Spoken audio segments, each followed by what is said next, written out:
Bonjour, aujourd'hui je vous propose de se retrouver autour d'une mise en image en fait des enseignements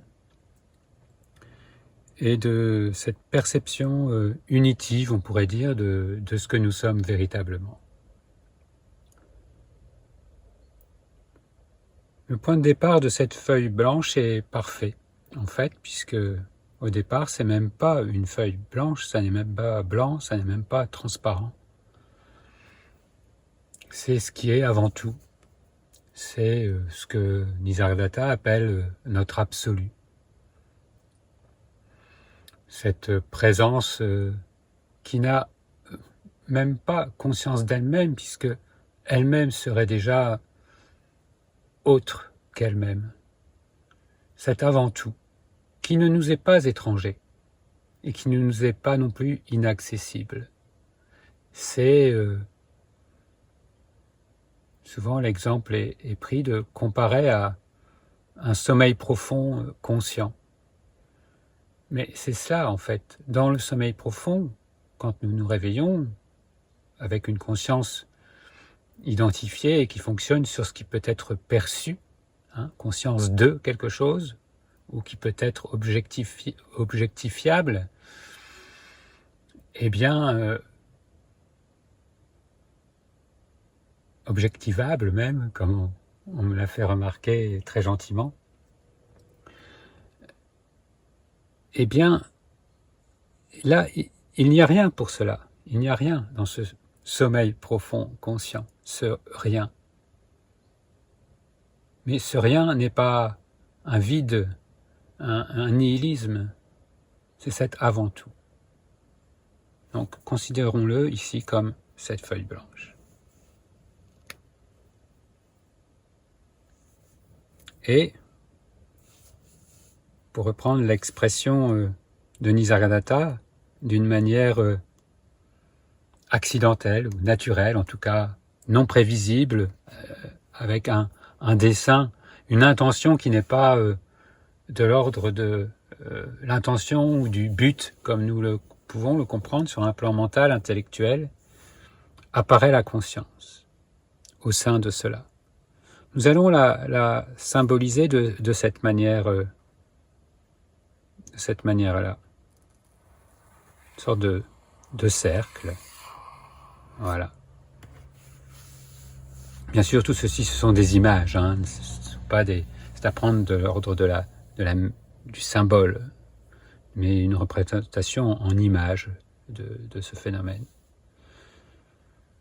Donc, l'absolu autour, mais aussi au milieu. Tout cela n'apparaît que dans cet absolu.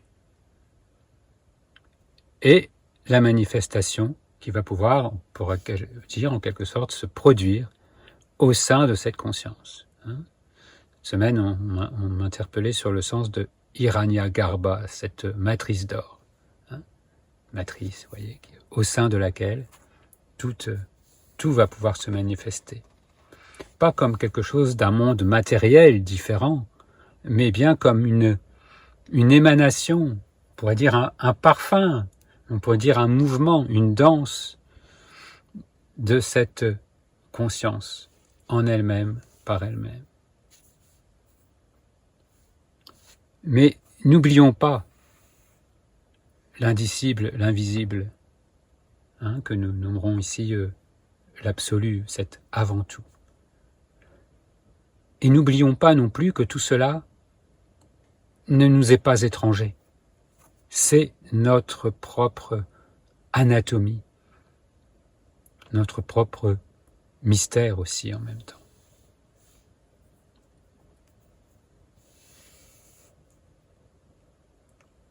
Et n'oublions pas non plus que, quelle que soit la tentative de mise en mots, de mise en image, elle ne peut être que très limitée par le fait qu'elle va se faire à travers ses sens, ses perceptions, ses possibilités, ses capacités humaines.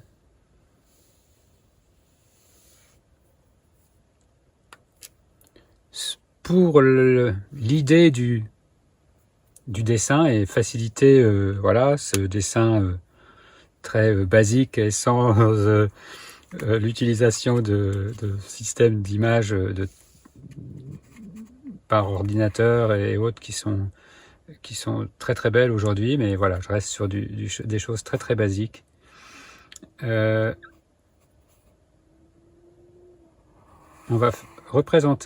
pourrait représenter une sphère, mais ça va être plus difficile après à développer le dessin, donc je vais faire comme un tube. Mais vous pourriez imaginer, au sein de cette conscience, toujours cette matrice, Hiranyagarbha, toujours un mouvement. Donc on peut imaginer une vibration et différents plans de vibration, un champ d'information en fait qui se crée par ces différents mouvements de vibration sur différentes couches. Donc on pourrait aussi, quel que soit le nom, dont ensuite on va les appeler suivant le référentiel qu'on va choisir, information, conscience, champ d'énergie, sur un plan psychologique, subconscient, inconscient, etc., inconscient collectif, mémoire, je sais pas moi, même mémoire akashique, ADN aussi, on peut les voir comme soit des plans, des vibrations différentes ou voilà un autre référentiel pour nommer ce champ d'information qui va on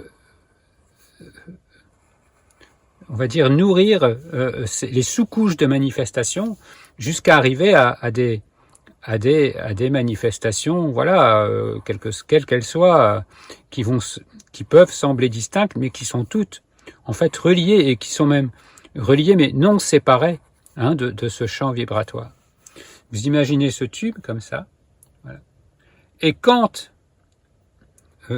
voilà, au niveau humain, cette capacité de prendre conscience de soi-même se fait, imaginons, c'est comme si vous aviez dans ce tube, un peu comme certaines animations de foires foraines, vous aviez deux petits trous qui représenteraient des yeux. On pourrait en faire qu'un, on pourrait en faire trois, peu importe. Si vous êtes une araignée, il y en aura plein. Si vous êtes une mouche aussi. Voilà. Et voilà, tous ces petits trous de chaque côté, mais on peut imaginer des milliards de petits trous par lesquels on pourrait aller voir. Vous avez déjà vu ces panneaux, des fois dans des animations touristiques ou foraines, où on passe sa tête à travers un panneau de bois et puis on se retrouve complètement transformé parce qu'il n'y a que le visage, et puis on peut être en maillot de bain ou en Superman ou en je sais pas quoi, quel animal ou quel monstre, voilà. Et bien là, c'est un peu le même système. On passe juste nos yeux, imaginons les yeux, mais c'est même pas les yeux, c'est la conscience en fait qui va. Et on pourrait même que c'est même cet absolu qui, à travers cette matrice de conscience, à la fois se manifeste et se connaît depuis un point de vue particulier. Vous imaginez tout le tour, vu de l'intérieur, il y en aurait aussi, sauf que vu de l'intérieur, ils auraient une forme particulière, puisque à l'intérieur, depuis l'intérieur, on voit l'apparence, on voit tous les différents conditionnements. Vous êtes bien d'accord? Ici, rien, juste cette ouverture, on pourrait dire, cet accès au sein de ce absolu indifférencié, innommable, cette présence, sans même connaissance d'elle-même. C'est là où ça nous permet de comprendre aussi, quand Nisargadatta nous dit, cette connaissance qui est un surrajout en fait, et qui à un moment donné est vue comme même la vérité qui va être découverte au sein de cette unité, de cette Hiranyagarbha, est toute relative, puisque c'est comme si vous vous participiez à un jeu de connaissance de vous-même. Donc, prenons bien conscience que là où à l'intérieur nous voyons des êtres séparés, qui apparaissent d'ailleurs ou qui disparaissent, on va dire qui naissent ou qui meurent, qui s'entretuent, qui se disputent, qui se tuent, vous connaissez la multitude de toutes les histoires possibles. Eh bien en fait, qu'est-ce qui regarde à travers ce regard? Qu'est-ce qui regarde ici? Qu'est-ce qui se découvre? Qu'est-ce qui s'oublie? Qu'est-ce qui ne se reconnaît plus? Et qu'est-ce qui se reconnaît? Cela même. Quoi d'autre? Quoi d'autre? Quoi d'autre? Quoi d'autre? C'est impossible qu'il y ait autre chose, et il n'y a pas d'ailleurs. Tout se passe ici même. Alors voilà, ce schéma est peut-être pas très glamour ou hautement spirituel, on va pas en faire une icône, ça ressemble un peu à une boîte de conserve de petits pois, mais voilà,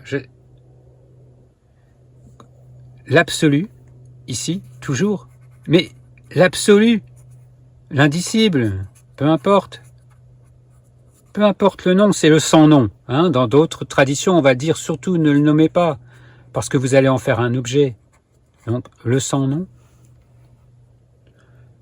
Ici, comme un tube, une boîte, on pourrait imaginer une sphère, hein, mais c'est encore une image. Ce sera toujours une image, de toute façon, une symbolique, c'est au-delà de tout ça, qui a cette capacité à la fois d'accéder à cette présence, à cette connaissance et à créer l'expérience en même temps. En fait, tous ces mots sont des distinctions pour ne parler que d'une seule et même chose. Il n'y a pas en fait toutes ces séparations. Et ça aussi, c'est un point essentiel. C'est que toutes ces séparations, tous ces plans différents ne sont qu'en des conceptualisations du point de vue de cette conscience qui se regarde d'un point particulier, hein, et encore, c'est même pas la conscience elle-même, c'est on pourrait dire, cet absolu qui prend conscience de lui-même, qui s'expérimente, et qui va nommer pour se différencier, comme nous avons, par le fait de nous sentir séparés les uns des autres, nous avons, on pourrait dire, créé le langage. S'il n'y a aucune séparation, pas de langage nécessaire. Donc, voilà, c'est un processus où tout a sa place.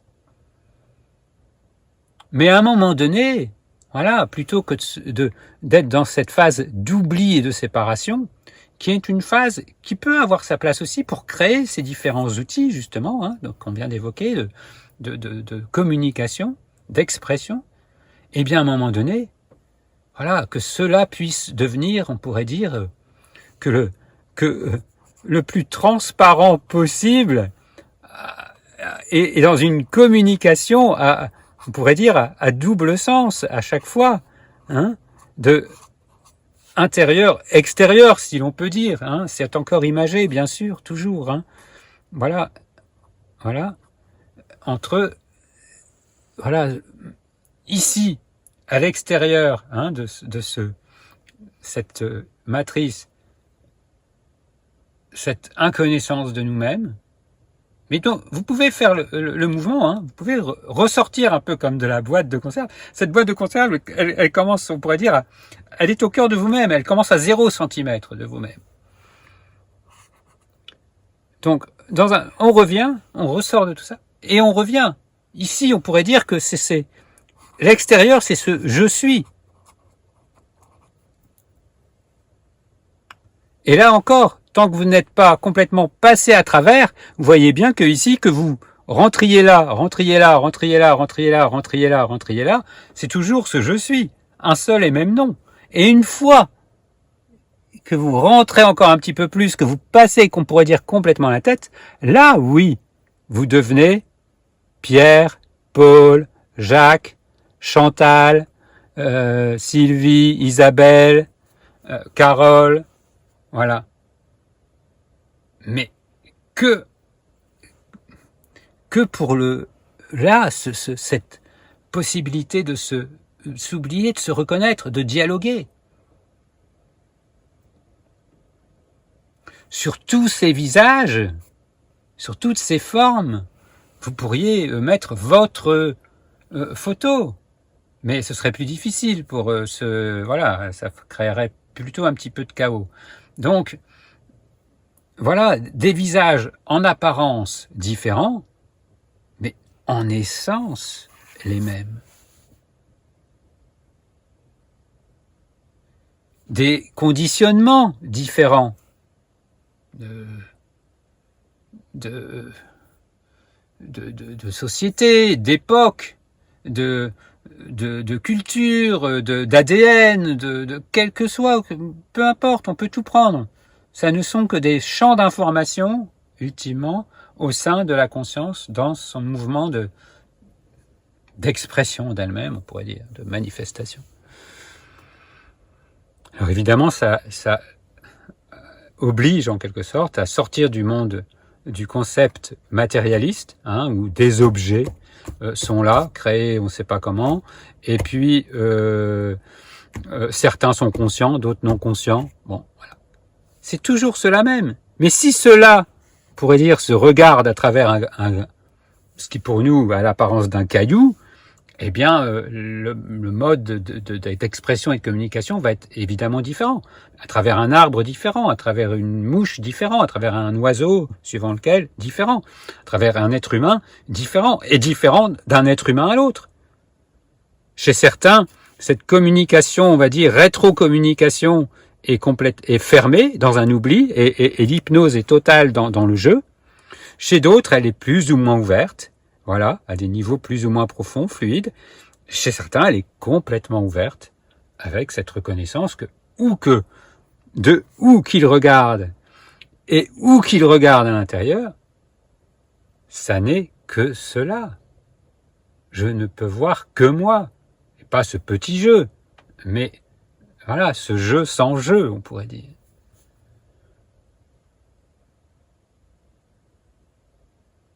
Il n'y a pas d'autre. C'est l'évidence même.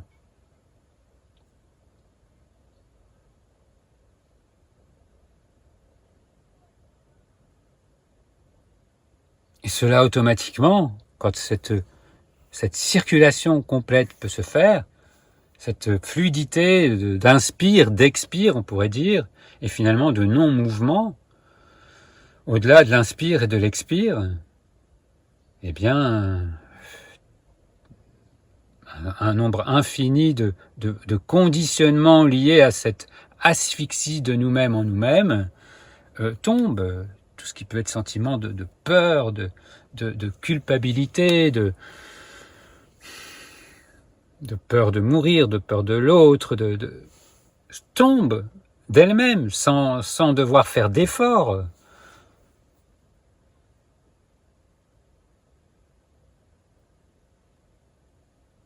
Une évidence, en fait. Alors, certains conditionnements peuvent être un petit peu plus longs à se défaire parce qu'ils n'ont rien de personnel, ils sont beaucoup plus vastes, ils sont vraiment de ce collectif, mais qu'est-ce que ça veut dire collectif? C'est cette appartenance à cette conscience une. Ça n'est pas un jeu individuel, c'est un jeu collectif. Mais il n'y a pas d'autre, il n'y a pas plusieurs. Donc, ça reste le jeu de l'unique, au final.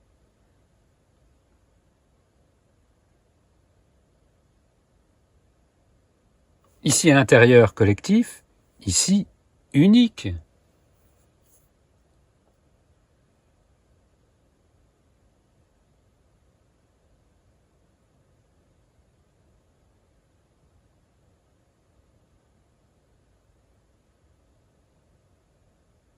Voilà. Juste quelques mots qui font suite à des échanges récents et une mise en image de ces échanges. Donc, j'espère que cela vous parlera et que ce soit surtout une invitation à cette reconnaissance, bien sûr. Au-delà des mots, au-delà des images, pas chercher à saisir plus que cela. C'est avant tout un prétexte à un rappel à soi, comme toujours. Les mots ne font que pointer vers, et c'est ce silence, toujours. C'est cette présence qui s'enseigne à elle-même, en elle-même, par elle-même, à elle-même, et qui se reconnaît en toute chose, en tout être, comme son propre reflet, sa propre danse.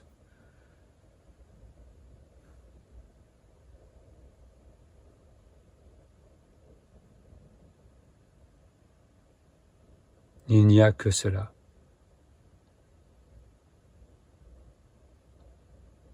Et vous êtes, il est, nous sommes, ils sont, quel que soit le temps que nous employons cela.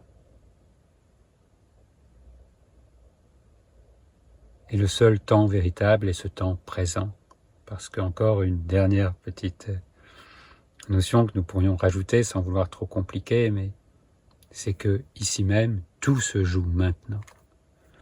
Passé, ce que nous appelons passé, présent, futur, tout est là, maintenant, à chaque fois.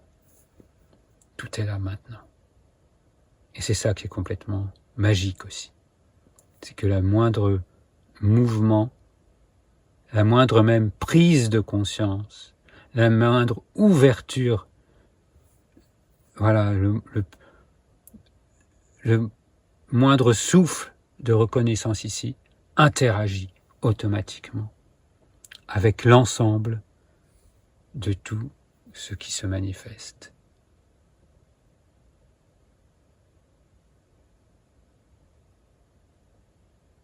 Passé, présent, futur, tout cela n'est qu'une façon de faire, de dire, de parler. C'est maintenant. Et où? Ici même. Et où c'est ici même? Au cœur de nous-mêmes.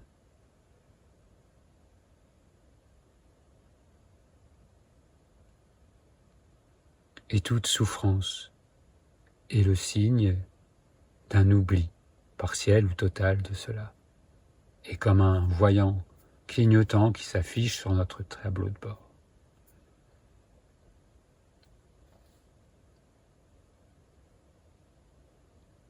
Alors quoi faire? Eh bien, un grand inspire, un grand expire, c'est-à-dire un retour à cette simple présence, ici même, que nous n'avons jamais quittée que par cette fascination pour notre propre manifestation.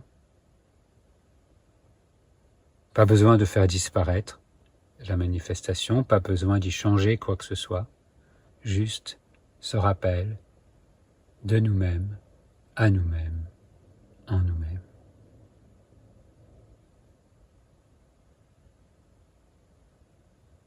Et ici, nous sommes un, je suis un.